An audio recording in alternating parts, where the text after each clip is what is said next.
finish the whole like chapter. Okay, so we're cruising on to 5.1, and we are going to in chapter 5. Chapter 5 is dealing with linear functions. Okay, so when we talk about linear functions, the word linear means what? Line. Okay, linear means line.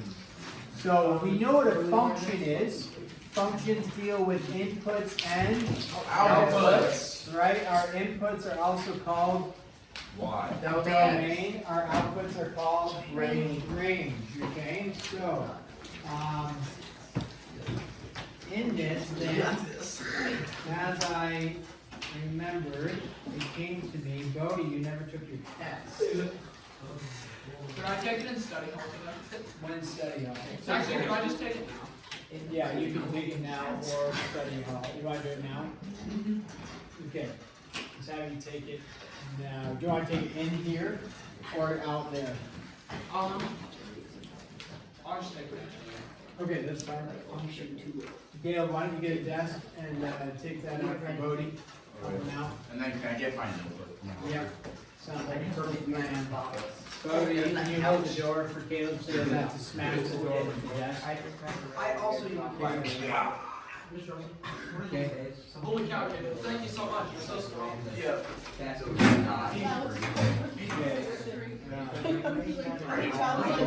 First 5 minutes of the video are absolutely wasted.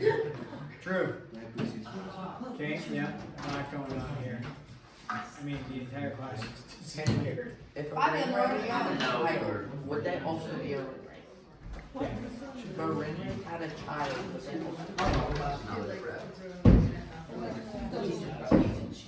what? No. Did anybody show up? Who showed up? You could have left. Our school doesn't have that.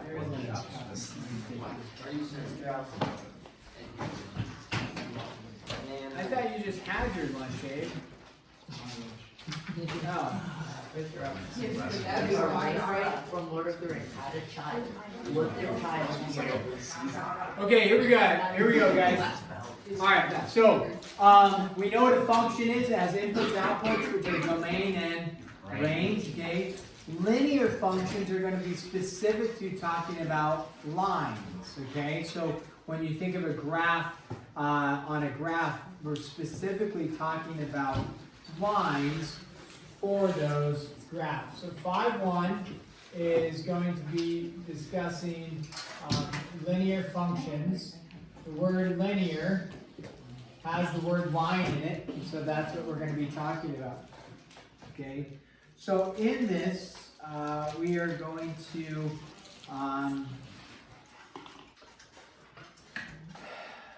do some discussions about linear functions. Some of the stuff we've already done when it says making tables with at least 3 ordered pairs, and then graphing. We were actually graphing linear functions, like on the test, you had to graph a linear function if you recall that. And so that's some of the same stuff we're going to be doing. So we're just going to jump into some examples and make sure we're understanding, reviewing this. So this says make a table, okay, and then with at least 3 ordered pairs. All right, and then it says graph and graph. Okay. So linear functions. What are you doing? You guys? You need to move. Yeah. You've proven. That's why we had you moved at the beginning of the year, and now you've proven again between the 2 of you, not just one of you.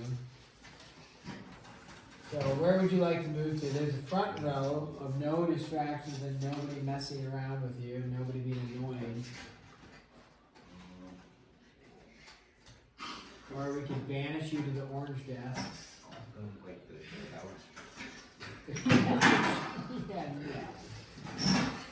There's no couch. Do this. Well, you know what, we were, last time we flipped coins to see if we would switch positions. And then, this time we forgot to flip a coin. Maybe we'll flip a coin tomorrow and switch positions. Oh, yeah. Let's just like throw it up right now. What is that? Just go right there for now, good. Okay, so let's carry on with this. If you have something like this, y is equal to negative x plus 8, okay? We've already done one like this. This is not written in function notation, but it's still a function, okay? Because a function has domain and range, inputs, outputs. The definition of a function is every x matches to one y, but a y can have multiple x's. So this is still a function, it's just not written in function notation. We don't have to put it in function notation. We're just going to leave it as such. Now it says make a table with 3 ordered pairs and graph. So it doesn't tell you what ordered pairs you do, it just says pick at least 3 ordered pairs. Now, this is, I know, whether you know it or not, I know it's going to be a line. Hopefully you catch on to the fact that these are lines, because if it had, you don't need to write this down, but if it had something like this, negative x plus 8, this is not going to be a line because we have a y squared in there. If you had something like this, this is not going to be a line because it has x squared in there. If you had something like this, y, let's say, times x is equal to 8, something like this. I know this is not going to be a function because it's times the x value, okay? If you had something like this, y is equal to 8 divided by x, this is not going to be a line because we're dividing by the variable. So you start to recognize these types of equations all form lines.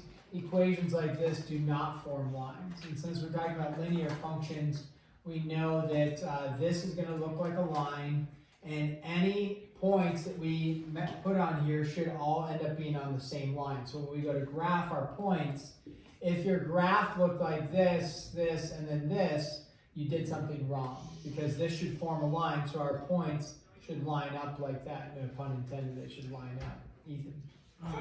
With the y equals minus x squared plus 8, what, I'm just a little confused on it, because what if you had an input into that and then you squared it, which helped with the line? Well, like if this was your graph right there, and you were doing an XYT chart, this would be like if you plugged in a 1, negative, this is, make our negative 1 squared plus 9, so it'd be a negative 1 plus 9, so if you plugged in 1, you output, plus 8. If you plugged in 1, you would get out 7, and then if you plugged in a negative 1, a negative 1 squared is a positive 1, and so then it would be a negative 1 plus 8 is 7 again. And so this type of graph, you would be getting like over 1 up 7, negative 1 up 7, and it's actually a graph that looks like this. It's a parabola, because you're getting out so it doesn't form, it'd be these 3 values and other values like that. So it forms a curve on there. Were you supposed to write that word down? No, that's fine. It's a side note. So those ones end up forming curves. This one forms a curve. We talked about those inverse relationships. It'll form a curve as well. This one is the same thing as this, just in a different format. So, okay, so yeah, that's a side note. Just equations that don't form lines. They form curves.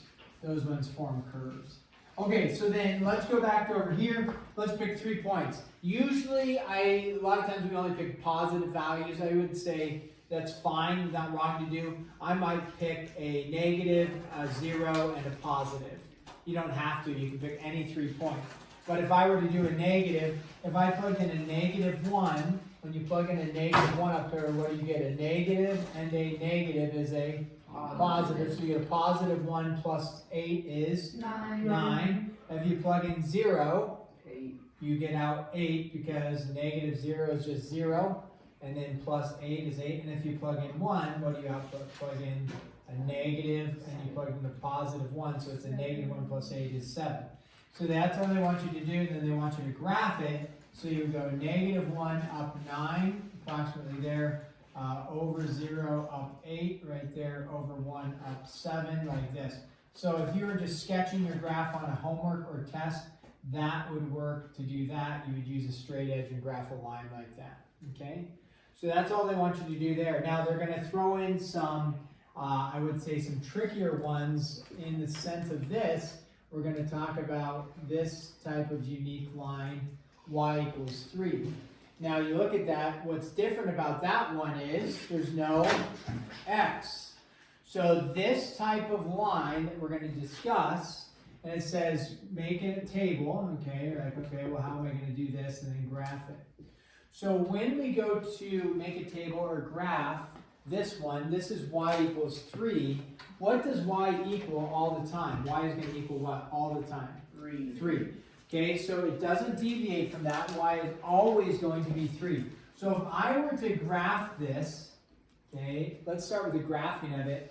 If y is 3, my y value right there is 3. Now, if I go like out here for this graph, what is y always going to be? 3. So if this is a y value of 3, if you go out here, what's the y value all the way out here? 3. What's the y value? Meaning this distance traveled to go from here to here is 3. What about from here up to here? What's that y value? 3. So when you connect the dots, what kind of line am I forming when I have this y equals 3? Horizontal line. Yeah, so make a note that this is a horizontal line. Now with that then, it says give a table of coordinates, 3 coordinates.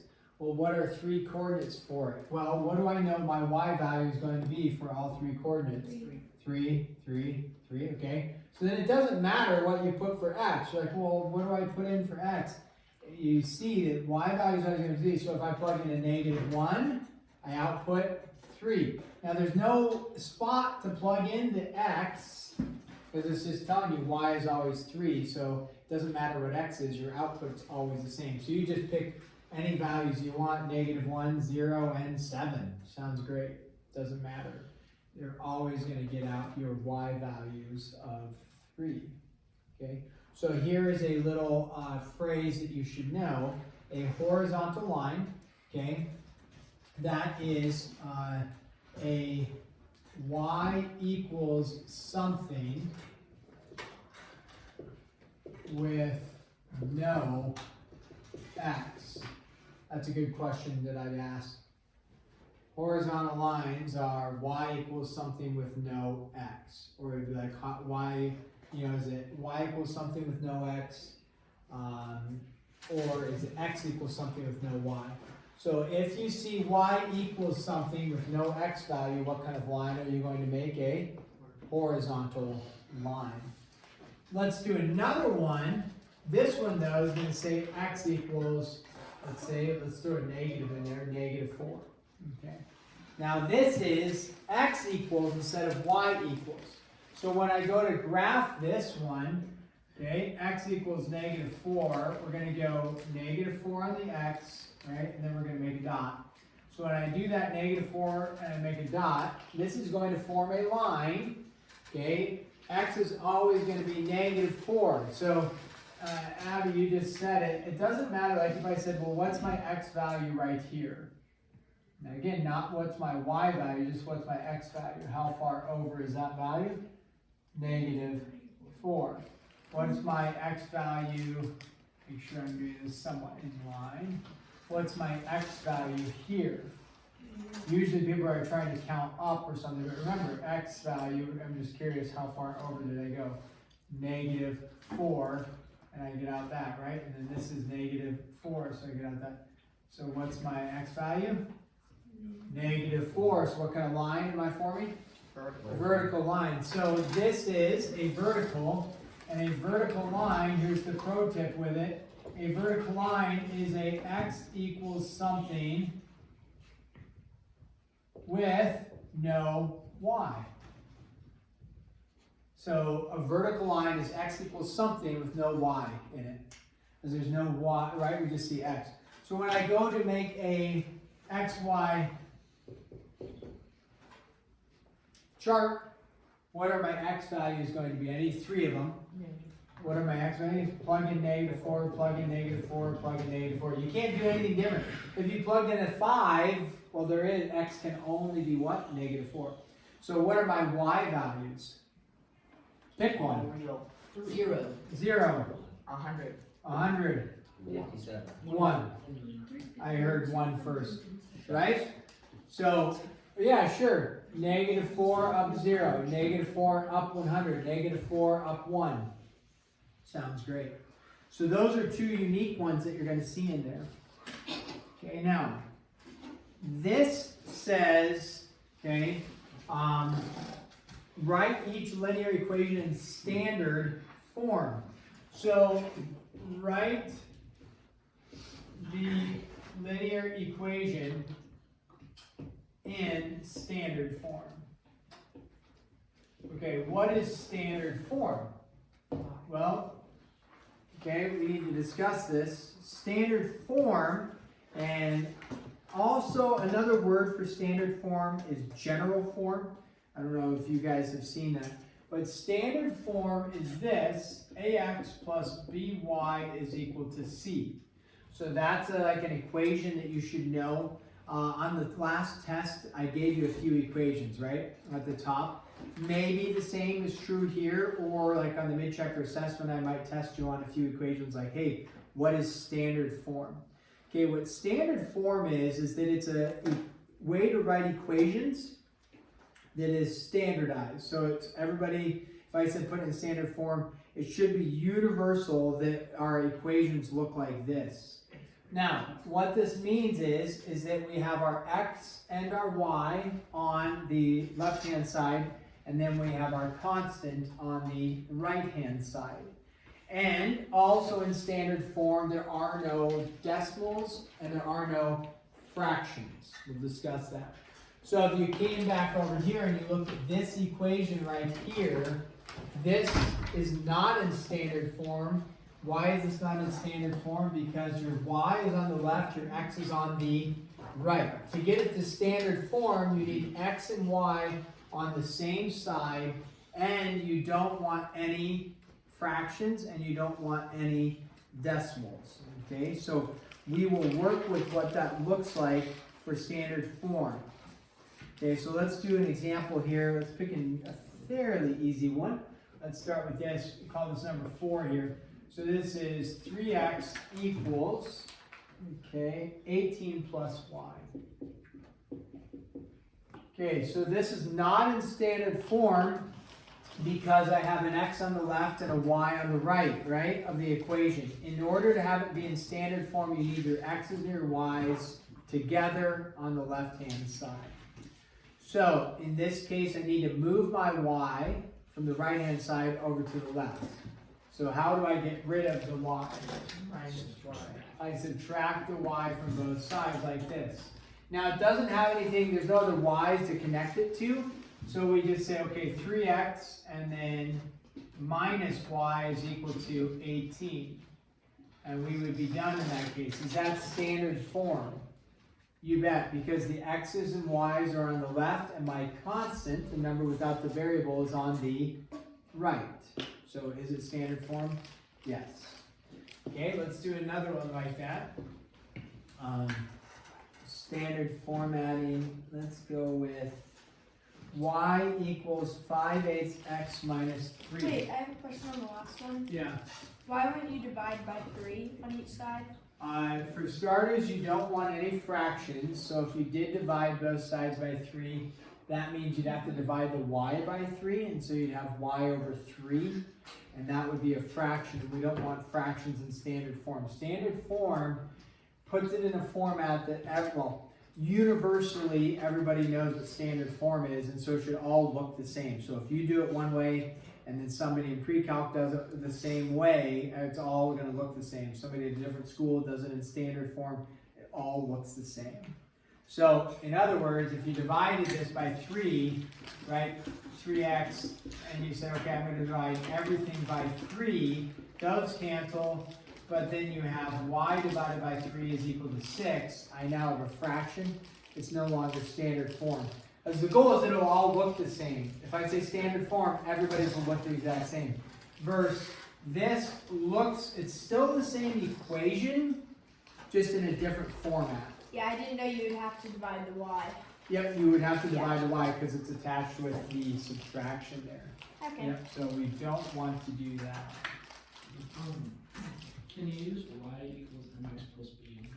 Yeah, so that is y equals mx plus b is a form, that's slope-intercept form.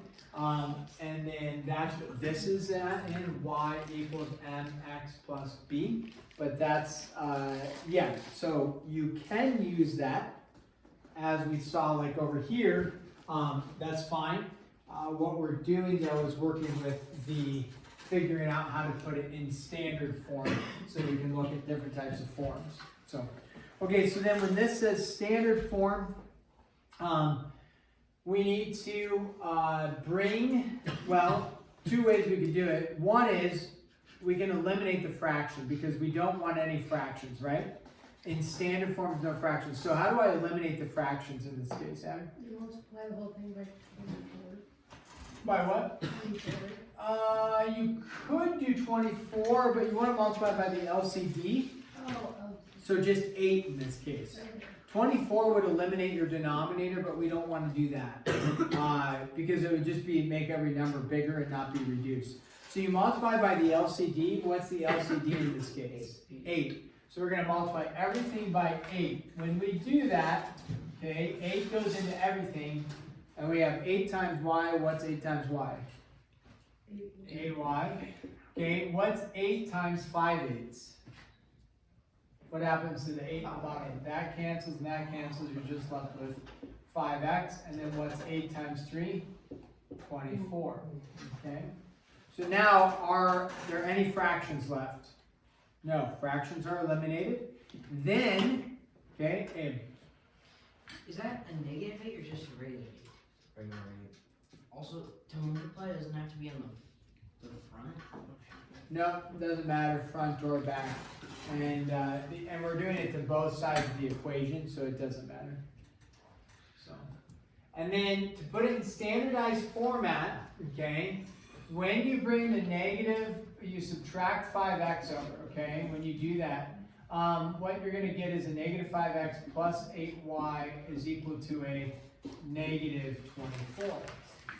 Now the book, depending on the book, there is some discrepancy with, do you want x always to be positive or does it matter? I don't know what they state. I think they end up putting x as always positive. So if they want x always to be positive, that's actually not difficult. I would multiply everything by a negative 1. And so you would just say 5x minus 8y is equal to a positive 24. That way x is always positive and it'll standardize it even more. So no fraction, then we just get rid of the negative by multiplying by a negative. Okay? So then we'd have 5x minus 8y plus, well, equals a positive 24, like that. So that is standard form. Okay, let's continue on here. And we will discuss, now Ethan stated slope-intercept form. They don't introduce the word slope-intercept form yet, but slope-intercept form is where you have, in terms of y equals something. So this though is just going to say solve for y. And this is number, what number for us? 6? Solve for y. So they're going to give you an equation, and it's going to say 3x minus y equals 8, like this. Now that's standard form, because the x's and y's are on the left-hand side, the constant is on the right, so that is in standardized form. They just want you to solve for y, okay? So in order to solve for y, our first step is going to be subtract the 3x like this, and you get a negative y equals negative 3x plus 8, like that. And then to solve for y now, I need to get rid of the negative. How do I get rid of the negative? multiply everything by a -1, you get y is equal to a positive 3x minus 8. Thanks, Bodhi. And now I've solved for y, and I have that value right there. Now that is, we'll talk about later, that is in slope-intercept form. I think I can just state this. You don't, we'll talk about that later, but that's in slope-intercept form. Okay, make a note of that. So whenever, if you solve for y, it is in slope-intercept form. Okay, find x and y intercepts and then graph. Okay, so we're going to talk about x and y intercepts. This is number 7 here. We have x minus 3y equals -3. Okay, so when we go to find x and y intercepts, what we're looking at, and I'll put a graph over here, we can reference this idea. When you have an x-intercept, let's start with x-intercepts. When you have an x-intercept, okay, along here, what is your y value? What is your y value when you have an x-intercept? Anywhere along the x-axis, what's your y value? So if I said, okay, what's my y value right here? 0. What's your y value right here? 3. 0. What's your y value right here? 0. So whenever you have an x-intercept, okay, for an x-intercept, your y value is always 0. Okay. So when you go to find an x-intercept, you're going to plug in what for y? 0. Yeah. So in this case, we would say x minus 3 times 0 is equal to -3. So what is my x-intercept in this case? X is equal to -3, because -3 times 0 is 0. X minus 0 is just x. So you get -3. So your x-intercept in this case would be, you get -3 out for x, you get out 0 for y, because y will always be 0. The other way you could have done that is what I call the hand method. Because if you know you're plugging in 0 for y, and that's just going to go to 0, and 0 added or subtracted is not going to change the value, you can just cover that up and say, what does x equal? -3. Okay, so that's called the hand method. Or finger method, because you have a small paper, you can just cover up what the 3y is. Now here, so that's your x-intercept. My y-intercept, what do you know about a y-intercept? Well, if you look at your y-intercept, what's the x value right here? 0. What's the x value right here? 0. So when you have a y-intercept, your x value, bless you, is always 0. The x value is always 0. So when you do a y-intercept, you would plug in 0 for x and then solve for y. And in this case, right, you would divide, it would be -3y is equal to -3. Divide both sides by a -3, and you get out +1. So the y-intercept is you plugged in 0 for x and you got out 1 for y. Again, you could do the hand method, finger method is cover up x and then just mentally solve for y by dividing both sides by -3, right? And so y is equal to a +1. So there you would have your two values. So -3, 0, and over 0 up 1. Over 0 up 1, -3, 0, and then we just connect the dots like that, and you have graphed your line. Okay? So the intercept methods is actually a great way to graph, because you're just finding the 2 points and graphing. And then you'll just pay attention to, again, the x-intercept, the y value is always 0, the y-intercept, the x value is always 0. Okay. Whew. Almost there. Just a couple more. Now, if they said, if you want that. I think we're okay there. Just double check.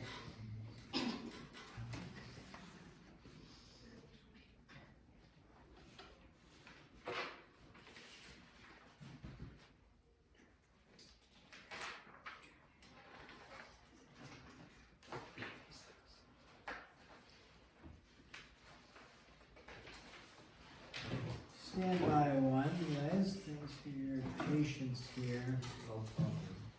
Okay. I don't think we need to do another one like those because they say graph the linear equation.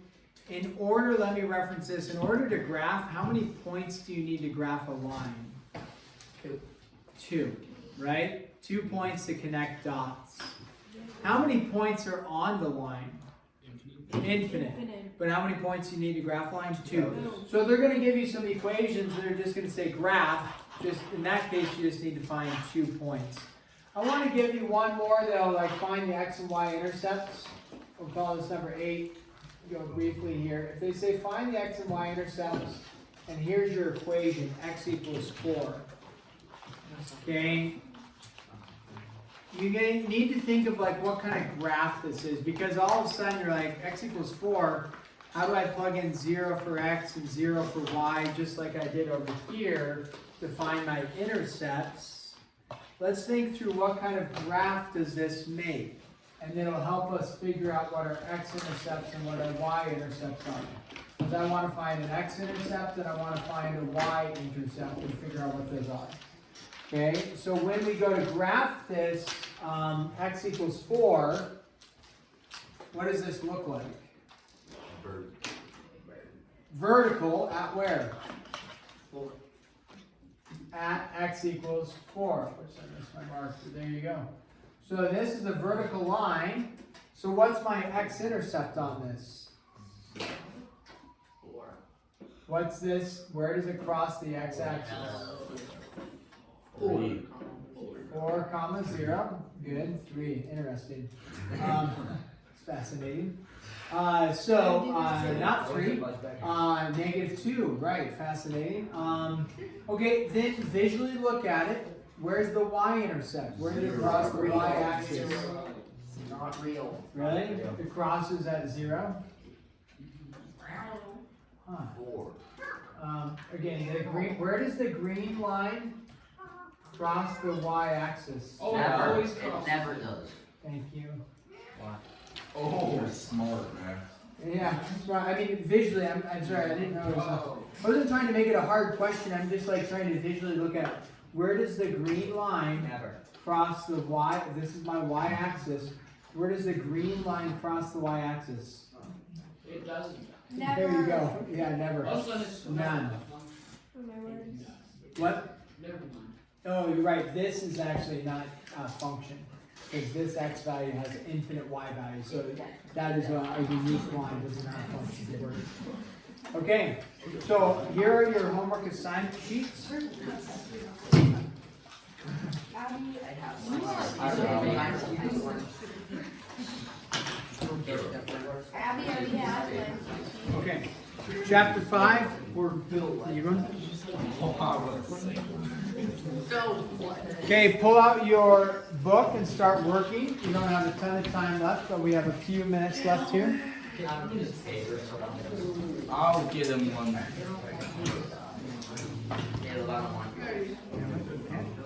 Yeah, Nope.